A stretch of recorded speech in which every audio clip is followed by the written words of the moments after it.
Try this one hack to make your population go to war for you. Convince everybody that you can do a 2 to 3 year enlistment and not tell them that it's actually 8 years long. That's right, the US military actually obligates you to 8 years of military service, no matter how long you sign up for. If you're thinking you're only going to do 2 years in the active duty, you're actually going to owe the Army 8 years total. It's just going to be paid back in the reserves or the inactive reserves. So really hope you enjoy being in the military. As many of you already know, the whole bohemian, boho, and even some hippie aesthetics are straight up cultural appropriation and borderline mockery of Romani culture. But what if you really like the way this aesthetic looks? Is it possible to dress like this while still honoring and respecting Romani people in our culture?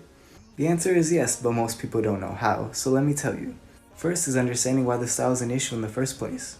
You see, Romani culture is a closed culture, and that includes our cultural clothing. And to this day, Romani people, especially Romani women, are actively persecuted for wearing our traditional clothing, while the same people who persecute us for it turn it into an aesthetic. The way to actually appreciate our culture is by buying modern Romani-influenced clothing, made by actual Romani women designers, like one of my favorites, Zita Moldovani, whose collection called Loli I'm wearing right now. This way you are giving Romani people credit for our culture, while respecting our cultural boundaries, and supporting Romani women. And for Roma, a great way to show pride in our culture. If workers took over a factory that had a worker co-op instead of a top-down, and the workers together decided what to do with the profits, you think they'd give a few executives $25 million so they have more money than they know what to do with, while everybody else has to borrow money to send their kids to college? It'll never happen. You think a collection of workers, say 400 in a factory, considering that you could make more money if you moved the production to China, are they going to vote to get rid of their own jobs? It's not going to happen. They're not going to destroy their community by having an empty factory. They're not going to deprive their local government of the tax revenues to run the schools and the hospitals. And they're not going to deprive themselves of jobs. So what we've had in the last 40 years, all those jobs leaving, would never have left if it was the collective decision of the workers where this production is going to take place. It's a Build-A-Bear werewolf. It's a Build-A-Werewolf. Friendship with Build-A-Bear over. They're doing NFTs now. How fucking embarrassing is that? And pairing them with real life utilities, just going to show NFTs do not have any inherent value. Teletubbies treated me so much better than this. I had to independently verify this and the results are heartbreaking. I don't know how I missed this, but March 31st, 2021, they posted this tweet teasing that they're gonna do a Teletubby coin. On April 2nd, they posted that Tubby Coin isn't real. That was a silly joke. However, we're an NFT now. Fuck. How did I miss that? How did I miss that? That's upsetting. Have you heard of Dolly Parton's Racism Hour, now featuring horses? No? How about Dolly Parton's Stampede? Or what it used to be called, this. It had a name change in 2020 during the Black Lives Matter movement. However, if you're going to change the name of it, you should probably change the show too. I was in Tennessee this weekend for my brother's funeral and wanted to cheer myself up. Saw about the Stampede, figured it'd be cool, horses, tricks. Wanted to check it out. Dolly Parton does so much for so many communities, so the fact that this even happened or is a thing. To quote Dolly Parton, as soon as you realize that something's a problem, you should fix it. How come this has not been fixed? It started how I expected it. I'll show you. Horses doing tricks. Ooh, ah.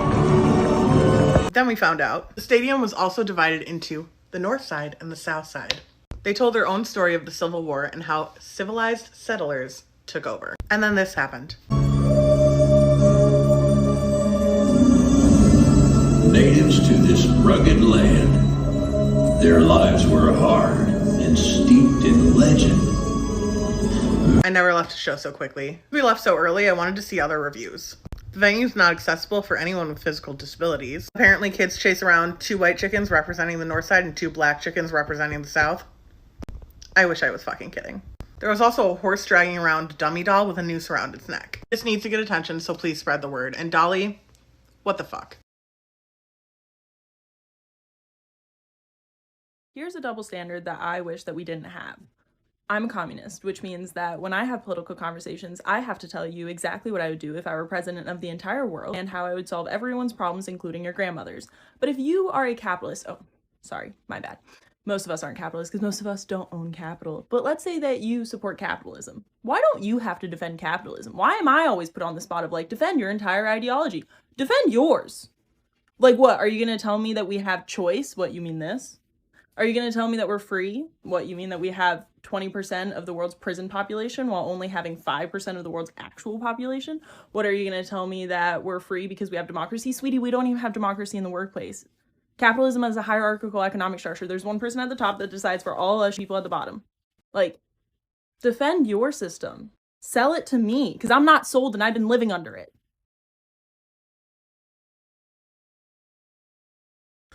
I'm going to try to choose every word that I say in this video very carefully, since TikTok likes to take videos down. The other day I posted a video that went viral about a police force in East Tennessee protecting a man who had been sexually assaulting women, and everybody kept tagging Tizzy in the comments. I told people please don't tag him in my comments, and they were appalled and kept asking me why. I could literally give you multiple reasons why. This man thinks it's okay to talk to women any type of way because he thinks that women are weaker than him. She's pinning both ankles behind her ears and then lathering her. One girl said, I was gross for obsessing over a 15-year-old boy. This charming little cunt. Now see right there, that used to say, I am 36 years old. I wonder why she changed it. I'm not stupid, I know she isn't 36, but she wants to play grown-up games. And a quick look at her content proves that she whores herself out for troll boys because she clearly has the self-esteem of a dog turd. 4.9 million followers. Just blows your mind. If you consider yourself a progressive and you want to be a force against bigotry and anti-Semitism, you will need to educate yourself on things like anti-Semitic dog whistles. I can guarantee you have not heard or educated yourself on what all of them are. There are a lot. In this brief video, I'm going to talk about the ballpoint pen dog whistle. This one would probably fall under the category of Holocaust denial. There is an anti-Semitic theory that Anne Frank's diary is not authentic and that it was partly written with a ballpoint pen. The phrase ballpoint pen is something that anti-Semitic people will sometimes use or throw into conversation or throw in the comments section of videos as a dog whistle. And as with every conspiracy, there is usually a nugget of truth that is hidden very, very deep down. In this case, it's about how Anne Frank's father, a survivor, was very careful about how his daughter's diary was edited or distributed. Please go educate yourself on the nuances of that conspiracy theory because it runs deep and it is a root of a lot of other anti-Semitic Holocaust denial avenues. And if you've never heard of the ballpoint pen anti-Semitic dog whistle, imagine how many other anti-Semitic dog whistles that you don't yet know about, but we should. I'm just using this comment as a baseboard. I'm so glad that you learned and now know. But randomly I saw somebody else who liked that video and they had a roach emoji in their name and I thought it was a comment at first and it wasn't, but it made me want to tell you guys, this is another one you might not know. I've personally seen this one a lot, but this emoji or commenting anything like this, like cockroaches, roaches, like if you see that randomly on a video or it just doesn't really seem to make too much context, that's an anti-Semitic dog whistle. I don't have enough spoons right now to like go find good articles and kind of like give you suggestions and link it, but you can Google it if you're interested. Maybe I'll do a longer video about it later. Honestly, I don't know if this is like a series I'm going to be able to keep up with. Like this is extremely emotionally taxed. And I'm already inevitably getting anti-Semitism and just dealing with stuff just from posting these videos. So I don't know. I thank you for letting me know that you learned.